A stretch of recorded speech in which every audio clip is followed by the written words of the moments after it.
राम राम सा, जय हिंद, जय गौ माता, वंदे मातरम, सत श्री अकाल। साथियों, आज मैं जुगल प्रजापति आपके सामने एक ऐसे मुद्दे पर चर्चा करने जा रहा हूं जिसको आप सुनोगे तो समझोगे कि सच है, और सच आप समझो या नहीं समझो, सच तो सच ही रहता है। अगर किसी सच को अगर मैं सच नहीं समझूंगा तो क्या वो झूठ थोड़ी हो जाता है, और किसी को अगर आप सच को सच नहीं समझोगे तो क्या वो झूठ थोड़ी हो जाएगा। साथियों, आज मैं बात करना चाहूंगा गौ माता की। आप आश्चर्यचकित रह जाएंगे कि गौ माता की बात तो हर व्यक्ति कर रहा है, हर राजनीतिक दल कर रहा है, हर मुख्यमंत्री कर रहा है, हर मंत्री कर रहा है, प्रधानमंत्री कर रहा है, हर सरपंच कर रहा है, हर पंच कर रहा है, नगर पालिका का अध्यक्ष कर रहा है, नगर परिषद का अध्यक्ष कर रहा है, महापौर कर रहा है, लेकिन सिर्फ बात ही हो रही है साथियों गौ माता के लिए।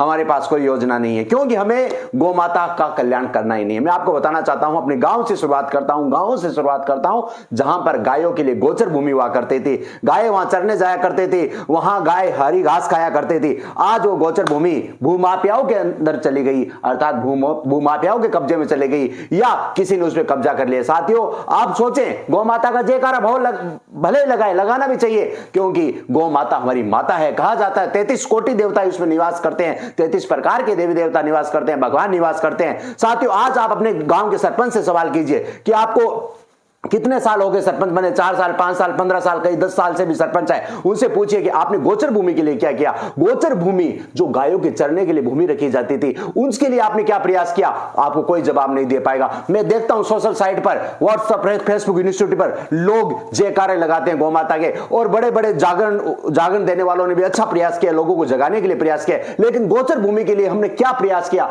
ईमानदारी से बताइए। ओम मुंडल ने जागरण के माध्यम से गौ भक्तों को जगाने का प्रयास किया, क्या एक भी गांव की गोचर आपने भूमाफियाओं से मुक्त की? नहीं, क्योंकि हमें सवाल यह है कि हमें राजनीति करनी है। मैं पूरे लोगों से कहना चाहता हूं, गौ माता का कल्याण होगा तो राष्ट्र का कल्याण होगा, राष्ट्र का कल्याण होगा तो विश्व का कल्याण होगा। गौ माता, उसके आगे माता लगता है, भैंस के आगे माता नहीं लगता, बकरी के आगे माता नहीं लगता। कोई माता का मतलब कोई राजनीतिकरण नहीं है, ये शुरू से गौ के प्रति माता का भाव रहा है, लेकिन हम गौ माता के प्रति कोई कार्य नहीं कर रहे। चाहे कोई राजनीतिक दल हो, कोई संगठन हो, कोई व्यक्ति हो, आज तक अगर गौ माता के लिए जो आंदोलन हुए, अगर वो धरातल पर उतरते तो प्रत्येक गांव की गोचर भूमि मुक्त हो जाती, गांव के गाय के लिए योजनाएं बनती, गाय सड़कों पर नहीं घूमती। मैं आप लोगों को बताना चाहता हूं, हर घर गाय हो, ये बात हम शुरू से कहने जा रहे हैं, लेकिन आधुनिक व्यवस्था ऐसी बन चुकी है कि प्रत्येक व्यक्ति घर में गाय नहीं रख सकता, क्योंकि लोगों का खान पान ऐसा हो गया है। महिलाएं ऐसी हो गई है जो गाय पालने में रुचि नहीं रखती।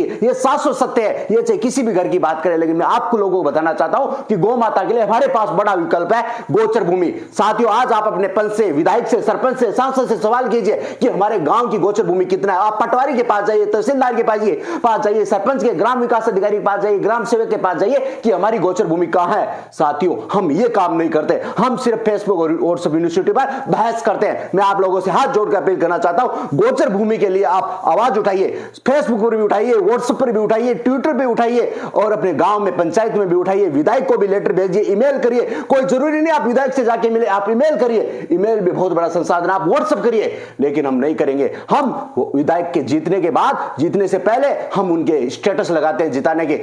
सवाल अपने आप से कीजिए, युवाओं से कहना चाहता हूं कि आप सवाल कीजिए कि आपने कभी अपने विधायक को व्हाट्सएप पर मैसेज लिखकर भेजा है? अगर भेजा है तो आपको जवाब नहीं दिया तो आपका कौन सा विधायक? हाथ जोड़ के निवेदन करता हूं, जय गौ माता की तभी होगी जब हम गोचर भूमि का कल्याण करेंगे।